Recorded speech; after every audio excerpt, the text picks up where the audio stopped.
La corona, funciones del rey. La sucesión. La regencia y la tutela. El refrendo. 1. Introducción. Con el artículo 56 de la Constitución española se inicia la parte orgánica de la Constitución y, en cabeza de la misma se sitúa, por vez primera en nuestra historia constitucional, el título referido a la monarquía, el título I, que lleva por rúbrica, también por vez primera en nuestro constitucionalismo, de la corona. Quiso así el constituyente subrayar, por un lado, la superior posición de la corona, situada por encima formale institucionalmente, que no en poder político de los poderes del Estado, especialmente, de las Cortes Generales y del Gobierno, y, por otro, su significación y relevancia dentro de la forma política del Estado, definida en el artículo 1.3. Como monarquía parlamentaria. La monarquía parlamentaria es el sistema político en el que el rey o monarca ejerce la función de jefe de Estado bajo el control del poder legislativo, parlamento, y del poder ejecutivo, gobierno. En España, la transición entre el modelo de monarquía diseñada por el régimen de Franco y la monarquía parlamentaria regulada en la Constitución, se produjo en un espacio muy breve de tiempo, apenas 3 años, los que transcurrieron desde el inicio de la transición política en 1975 hasta la aprobación de la Constitución en 1978. Así pues, podemos destacar una serie de rasgos que definen a la monarquía parlamentaria. A. Al rey no se le atribuye ninguno de los 3 poderes clásicos, sino que su papel se orienta a ser el símbolo de la unidad y permanencia del Estado, desarrollando una actividad moderadora con relación a las diferentes instancias políticas, dada la preeminencia de su figura y el carácter simbólico de la institución. B. A las Cortes, les corresponde ocupar un puesto destacado en relación a los demás poderes del Estado, ya que al residir la soberanía nacional en el pueblo, la forma de ejercitarla se personifica en las Cortes, las cuales, como dice el artículo 66 del texto constitucional, representan al pueblo español. Por esta razón, es el poder esencial, ya que ni el propio rey puede ostentar esta representación. C. Al gobierno se le atribuye la dirección de la política interior y exterior, así como la administrativa. Es decir, desarrolla la función ejecutiva que se encuentra desglosada en el contenido del artículo 97 de la Constitución. D. Al Poder Judicial le corresponderá la doble función de ejercer la tutela efectiva de los derechos e intereses legítimos de las personas, conforme a lo establecido en el artículo 24 de la Constitución, y de controlar la legalidad de la actividad administrativa del Estado, según lo dispuesto en el artículo 106 de nuestro texto constitucional. En consecuencia, la forma política del Estado español como monarquía parlamentaria se caracteriza por una corona simbólica y representativa, por un parlamento preeminente con relación a los demás poderes públicos, por un ejecutivo, gobierno, que ejercita propiamente la dinámica del poder político, y por un poder judicial independiente y sujeto tan solo al imperio de la ley. 2. Atribuciones del rey.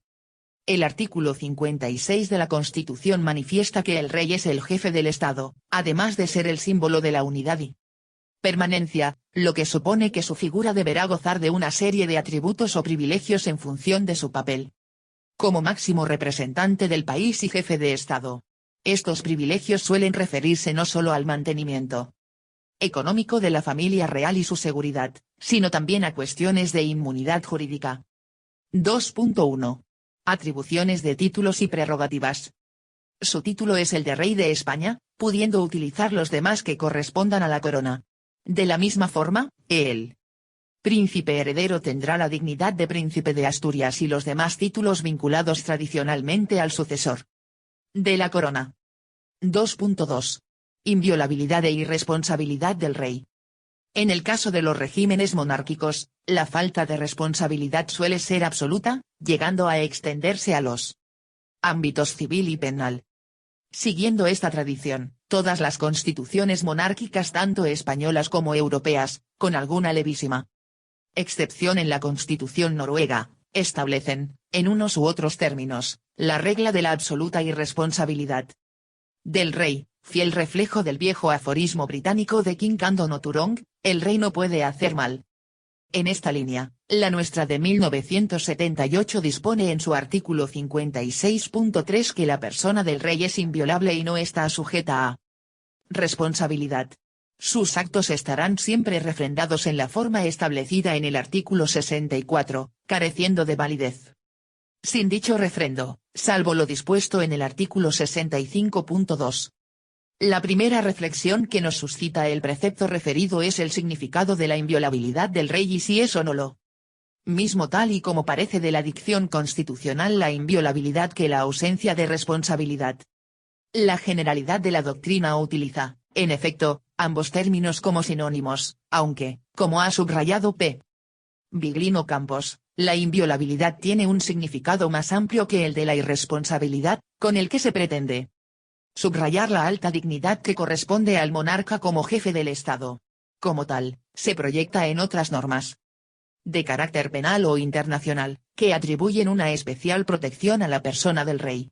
A lo que se añade un estatus especial de inmunidad en virtud del cual el rey se sitúa por encima del debate político y al margen de los tribunales de justicia. En este sentido, ambos términos significan que no se puede perseguir criminalmente al monarca y que, en cuanto se refiere a la responsabilidad civil, no se le puede demandar ante la jurisdicción ordinaria, no se da, en cambio, la imposibilidad de someter a juicio a la familia real. Por otro lado, la irresponsabilidad del rey también significa que se exonera al monarca de toda responsabilidad, no ya jurídica, sino política, por los actos que como tal rey lleva a cabo. El rey es irresponsable de sus actos porque nunca puede actuar solo, the king cannot act alone, decían los británicos, y, en su lugar, responden quienes, mediante el refrendo en sus diversas formas, asumiendo los actos del rey, los posibilitan. Así entendidos los términos de inviolabilidad e irresponsabilidad, la primera protege la conducta del rey como persona, la segunda, sus actos como institución del Estado. 3.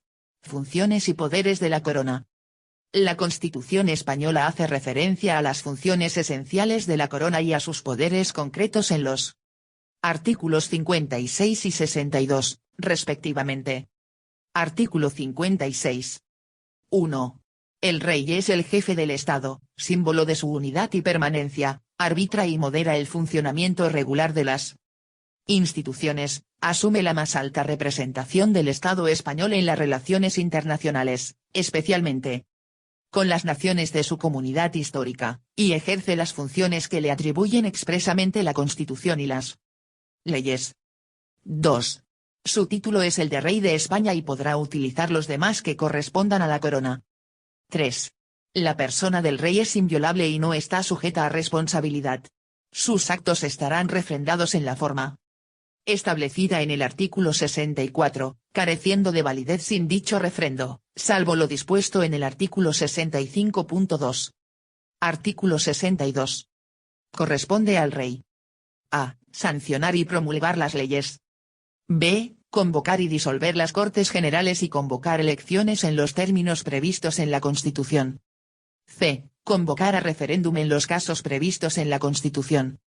d. Proponer al candidato a presidente de gobierno y, en su caso, nombrarlo, así como poner fin a sus funciones en los términos previstos en la Constitución. e. Nombrar y separar a los miembros del gobierno, a propuesta de su presidente. f. Expedir los decretos acordados en el Consejo de Ministros, conferir los empleos civiles y militares y conceder honores y distinciones con arreglo a las leyes. g. Ser informado de los asuntos de Estado y presidir, a estos efectos, las sesiones del Consejo de Ministros, cuando lo estime oportuno, a petición del presidente de gobierno. h. El mando supremo de las Fuerzas Armadas. I. Ejercer el derecho de gracia con arreglo a la ley, que no podrá autorizar indultos generales. J. El alto patronazgo de las Reales Academias. Así pues, y a modo de síntesis, debemos distinguir. 3.1. Funciones esenciales. Todas las funciones que corresponden al rey de acuerdo con la Constitución son funciones tasadas, que impiden ser ampliadas acudiendo a interpretaciones analógicas. Función simbólica. El rey es símbolo de la unidad y permanencia.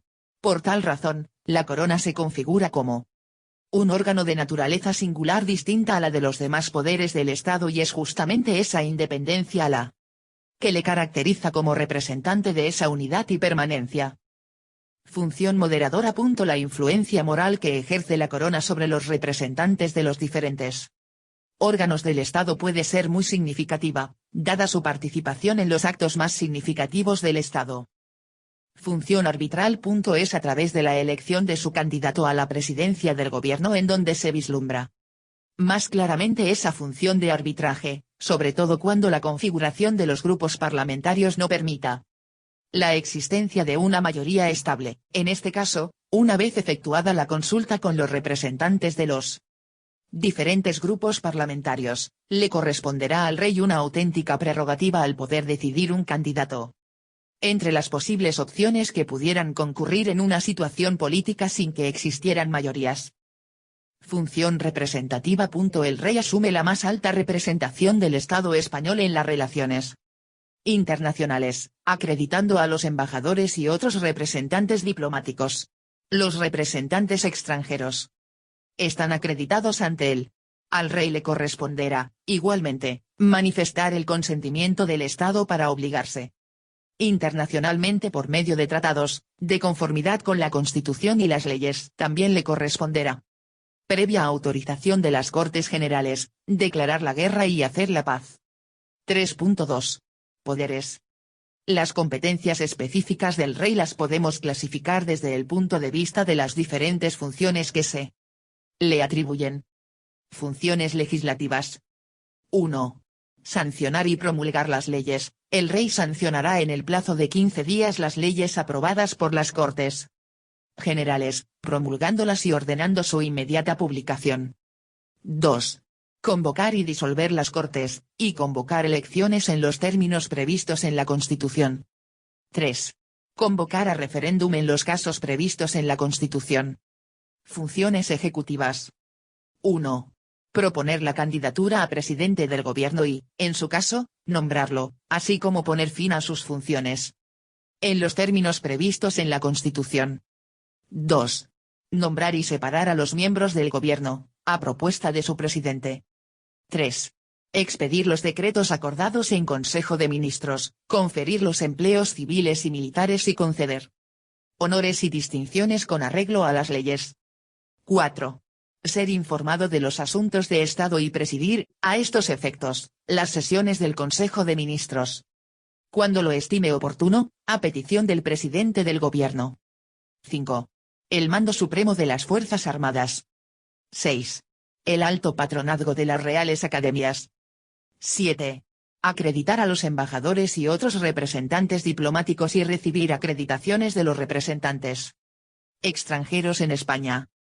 8. Manifestar el consentimiento del Estado para obligarse internacionalmente por medio de tratados. 9. Declarar la guerra y hacer la paz. Funciones judiciales. 1. Ejercer el derecho de gracia con arreglo a las leyes, no pudiendo autorizar indultos generales. 2. Nombrar al presidente del Tribunal Supremo, a propuesta del Consejo General del Poder Judicial. 3. Nombrar al Fiscal General del Estado, a propuesta del Gobierno, oído el Consejo General del Poder Judicial. 4. Nombrar a los 20 miembros del Consejo General del Poder Judicial. 5. Nombrar a los 12 miembros del Tribunal Constitucional. Artículo 58c. La reina consorte o el consorte de la reina no podrán asumir funciones constitucionales, salvo lo dispuesto para la regencia. 4. Sucesión. La Constitución trata de la sucesión refiriéndose fundamentalmente a la muerte del monarca, ya que en el caso de inhabilitación por causa de enfermedad o vejez, el rey sigue siéndolo, aunque sus funciones las desempeñe un regente, como se verá en el epígrafe siguiente. En cuanto a las abdicaciones y renuncias se resolverán por lo que determine una ley orgánica. El orden sucesorio viene establecido en el artículo 57 del texto constitucional al disponer que, la corona de España es hereditaria en los sucesores de S.M. Don Juan Carlos I de Borbón, legítimo heredero de la dinastía histórica. La sucesión en el trono seguirá el orden regular de primogenitura y representación, siendo preferida siempre la línea anterior a las posteriores, en la misma línea, el grado más próximo al más remoto, en el mismo grado, el varón a la mujer y, en el mismo sexo, la persona de más edad a la de menos. Tal sistema se fundamenta en 3 principios. Preferencia de la línea recta, ascendientes-descendientes, sobre la línea colateral, es decir, el trono lo hereda el primogénito y sus descendientes, de padres a hijos y a nietos, con preferencia sobre los hermanos y sobrinos. Preferencia de los hijos varones sobre las mujeres y, en el mismo sexo, del mayor sobre el menor, por tanto, las mujeres acceden al trono siempre que no tengan hermanos varones. Principio de la representación, los hijos del heredero heredan la corona con preferencia a los demás hijos del rey. En cuanto que representan los derechos dinásticos de su padre, en caso de que a éste le sobrevenga la muerte, es decir, los nietos anteceden, en caso de fallecimiento de sus padres, a los tíos, hermanos del rey difunto. El príncipe heredero desde su nacimiento o desde que se produzca el hecho que origine el llamamiento, tendrá la dignidad de príncipe de Asturias y los demás títulos vinculados tradicionalmente al sucesor de la corona. En el supuesto de que se extingan todas las líneas llamadas en derecho de suceder al rey, las Cortes Generales proveerán a la sucesión en la corona en la forma que más convenga a los intereses de España. Quienes teniendo derecho a la sucesión contrajeren matrimonio contra la expresa prohibición del rey y de las Cortes Generales, quedarán excluidas en la sucesión, por sí y por sus descendientes. Este título I no contempla más soluciones a los problemas que puedan surgir con el orden sucesorio o con las renuncias y abdicaciones, ya que se remite al efecto a lo que resuelva, en su caso, una ley orgánica. 5. La regencia y la tutela. La Constitución se refiere en los artículos 59 y 60 a estas dos instituciones, las cuales obedecen a motivos muy diferentes.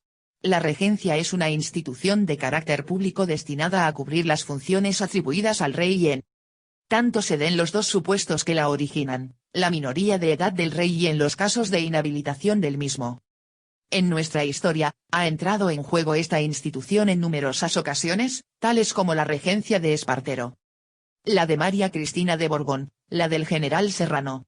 La tutela, por su parte, es una institución ordenada por la ley y que no afecta exclusivamente a la corona, cuyo objeto es la protección y la asistencia de una persona que, por razón de edad o de incapacidad, no puede gobernarse por sí misma ni proveer a la administración de sus bienes. Pero, en lo referente a la tutela del rey solo se reconoce constitucionalmente por motivo de su minoría de edad, reconduciéndose los supuestos de incapacidad por la vía de la regencia. 5.1. La regencia. Como ya se ha señalado, la Constitución prevé dos situaciones de regencia, la que se produce durante la minoría de edad del rey y cuando éste fuere inhabilitado para el ejercicio de los poderes que le corresponden. A. Regencia por minoría de edad del rey. La Constitución determina que cuando el rey fuese menor de edad, el padre o la madre del rey y, en su defecto, el pariente mayor de edad más próximo a suceder en la corona, según el orden sucesorio constitucional, entrará a ejercer inmediatamente la regencia, y la ejercerá durante el tiempo de la minoría de edad. B. La regencia por inhabilitación deberá ser reconocida por las Cortes Generales, entrando a ejercer la regencia el príncipe heredero de la corona, si fuese mayor de edad. Si no lo fuere, se procederá de la manera prevista en el apartado anterior, hasta la recuperación del rey, su muerte o abdicación. La regencia es, por tanto, una institución marcadamente provisional, precisándose para su ejercicio ser español y mayor de edad. Se debe tener en cuenta que se puede producir el hecho de que no exista ninguna persona de las llamadas a ejercer la regencia. En estos casos, corresponderá a las Cortes Generales nombrarla, pudiendo componerse de 1, 3 o 5 personas. La regencia se ejercerá por mandato constitucional y siempre en nombre del rey. 5.2. La tutela. La Constitución solo reconoce la tutela en los supuestos de minoría de edad, disponiendo en su artículo 60 que será tutor del rey menor la persona que en su testamento hubiese nombrado el rey difunto, siempre que sea mayor de edad y español de nacimiento. Si no lo hubiese nombrado, será tutor el padre o la madre, mientras permanezcan viudos. en su defecto, lo nombrarán las Cortes Generales, pero no podrán acumularse los cargos de regente y de tutor, sino en el padre, madre o ascendientes directos del rey. El ejercicio de la tutela será incompatible con el de todo cargo o representación política. 6. El refrendo. El artículo 56.3 de la Constitución declara que la persona del rey es inviolable y no está sujeta a responsabilidad, añadiendo que sus actos serán siempre refrendados, careciendo de validez sin dicho refrendo. El refrendo es consecuencia de la irresponsabilidad política del rey, siendo una institución clásica en las monarquías constitucionales, que, por un lado, desplaza la responsabilidad del rey a los signatarios de sus decisiones y, por otro, asegura que sus actos, aunque no su persona, estén sometidos a control político y jurídico. Se llama refrendo a la contrafirma que acompaña a la del rey. Los actos del rey serán refrendados por el presidente del gobierno y, en su caso, por los ministros competentes, excepto la propuesta y el nombramiento del presidente del gobierno y la disolución de las cámaras prevista en el artículo 99 de la Constitución, que serán refrendados por el presidente del Congreso. Esta enumeración es exhaustiva, según jurisprudencia del Tribunal Constitucional, al entender que no caben otros órganos refrendantes ni estamos ante una figura que pueda ser objeto de delegación.